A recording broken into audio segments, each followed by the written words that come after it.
Please, please wake up, Deku. We need you, buddy.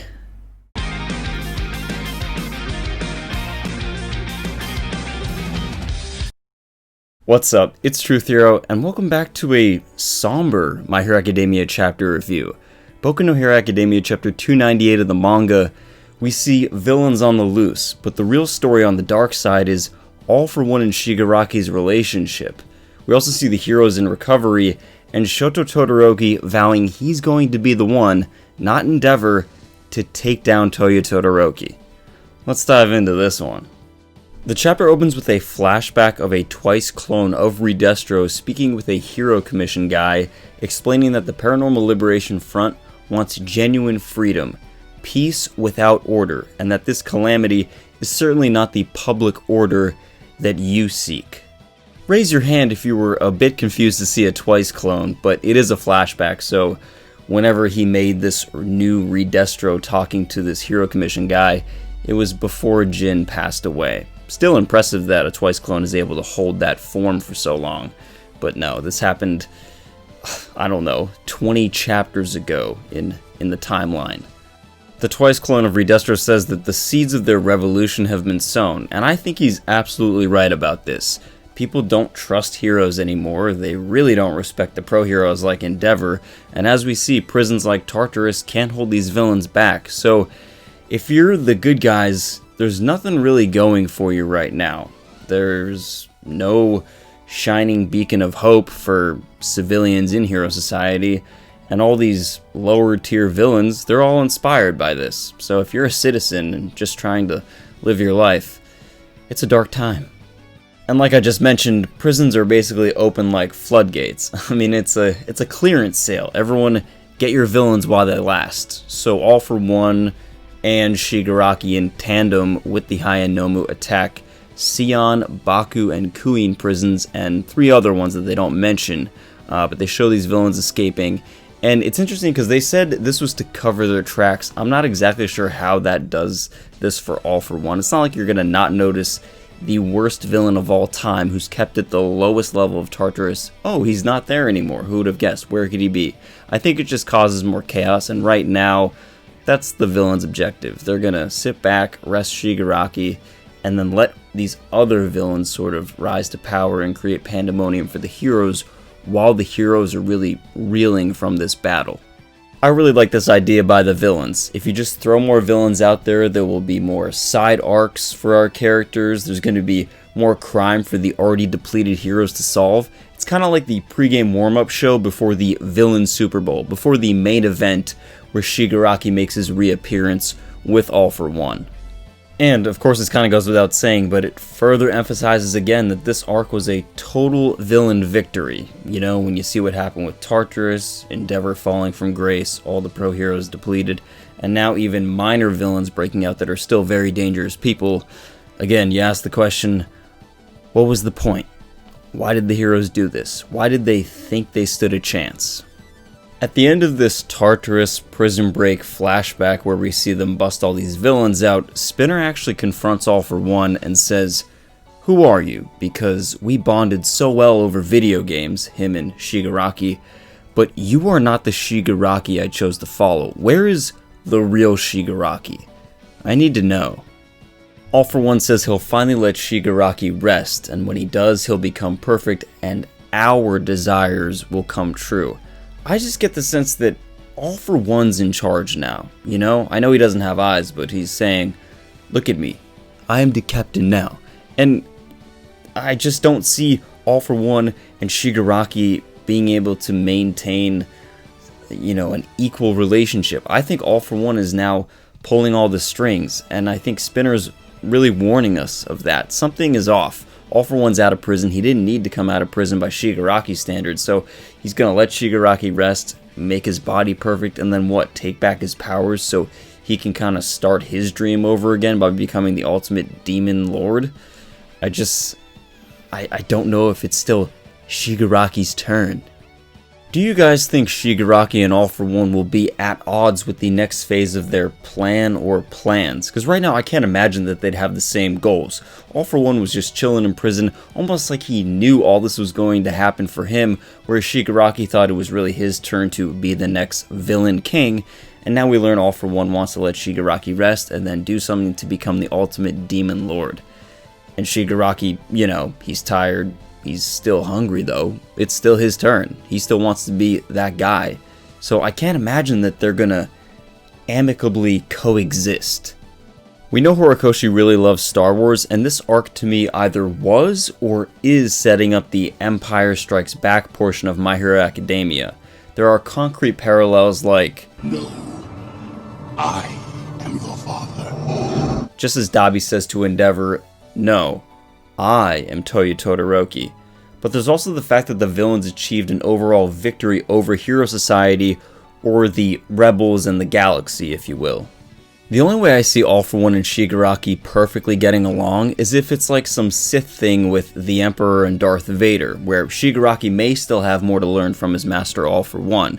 And I really like this because if anyone's familiar with the Rule of Two from Star Wars, you know that in Sith lore, Shigaraki would then have to kill All For One to surpass him and become the master. He may even get an apprentice at some point, but I doubt it. I think it's just more about Shigaraki finally learning everything All For One has to teach him and then conquering him and becoming the real Demon Lord.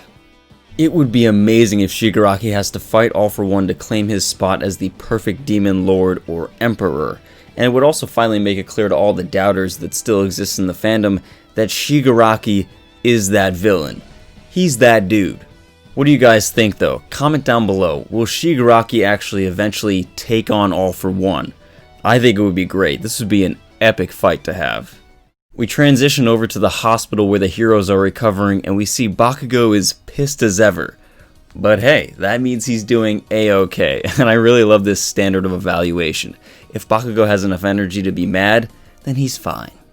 I really like that Bakugo actually suffers an injury to his stomach similar to Best Jeanist's injury against All For One. Well, I don't like that Bakugo suffered an injury, but I think it's important to have a parallel between these two because now Best Jeanist is the current #1 pro hero, and so hopefully Bakugo can still learn more from his mentor. Really glad to see that Bakugo made it. Bless up, he's fine. But what about Deku and Todoroki? We learn from the doctors that Gran Torino, Aizawa, and others are just really lucky to be alive. Aizawa doesn't have a leg anymore, and you get the sense that it's just going to take them a really long time to recover and return to normal. This goes for all the heroes involved. And also, whatever that new normal is in this villain world. And of course, the media has swooped in and swarmed around the hospital looking for Endeavor to ask him some questions when he wakes up about who is this mysterious Dabi? What is your true relationship with him? Come on, guys. Let the man rest. As much as Endeavor might be looking for answers when he wakes up, it's really Shoto Todoroki that is the one in disbelief. And I really can't wait for his new development and his next character arc, given everything that's happened to his family. Shoto says Touya is stronger than Endeavor and me with his flames of hatred, and thinks back to how Dabi has been planning this entire time to disgrace Endeavor while getting lives caught up in the middle, and then says, Dabi is me. Touya is me from before I accepted my abilities, when I still hated where I came from, and therefore Touya has to be dealt with by me. Bro, Shoto giving us the biggest foreshadowing ever. I mean, we kind of already knew this was going to happen, but we all wanted to see this. Brother versus brother. Shoto versus Touya. And now Shoto's really realizing it has to be him to defeat Touya. Endeavor can't do it by his firepower. He's probably blocked on an emotional level anyway. So I really look forward to how Shoto's next character arc and that development is going to go, because he's going to have to keep training and not only become stronger than Endeavor, which, you know, he was learning some moves like, I believe, Jet Burn or Flash Fire or something, but he's going to have to be stronger than Dabi. So I don't know if he can do it. At least he has ice powers to sort of heal himself, but all the characters really. Shoto, Bakugo keeping up with Best Genius, and Deku, like we'll talk about, they're really going to have their own different pathways to follow, and it'll be interesting to see what they encounter and then how they'll loop back in some type of conclusion. Lastly, we have Deku, who still won't wake up. Now, this isn't the biggest deal to me that Midori is still sleeping, because, he'll eventually come around. To me, the bigger deal is that he's completely wrapped up. We saw his arms in these last few chapters, and remember what that doctor said, who looks like Shinso. If you use your arms like this 2, maybe 3 more times, you're not going to be able to use your arms at all, and he's done this in the past as well. So I don't know how many times or chances Deku has left. I'm more worried that he'll wake up and he won't be able to be the same hero he's been for this long. And then obviously, I don't know how Deku even faces his mother after this, who, I can't imagine she's going to let him be a pro hero again or be at UA again. I can't imagine many parents or even other schools around Hero Society that the parents are going to let their kids go there. I just think that this time is different. I look forward to Deku's character arc not only mastering some new quirks, but him realizing that you can't do everything in a battle, and you can't keep throwing yourself into the fire and expecting that you can save everyone when you're literally destroying your body. It'll be interesting to see how he can mature as a hero in that sense and accept that he can't always do everything 100 million%. I also want to see him adapt to not using his arms like that, so he better, use his legs more. But let me know down below in the comments, will Shigaraki eventually fight All For One? How will Shoto train to take on his long-lost brother Touya?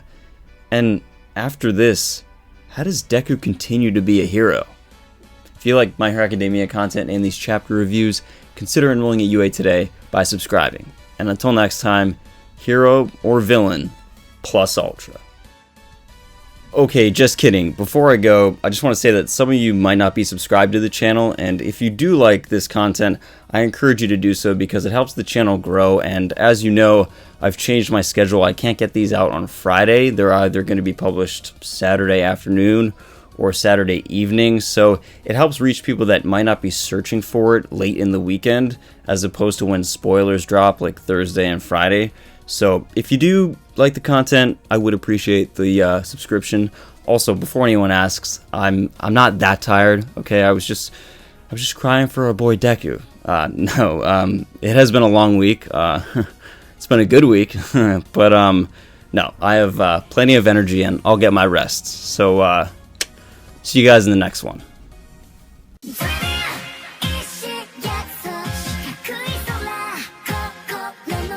Hero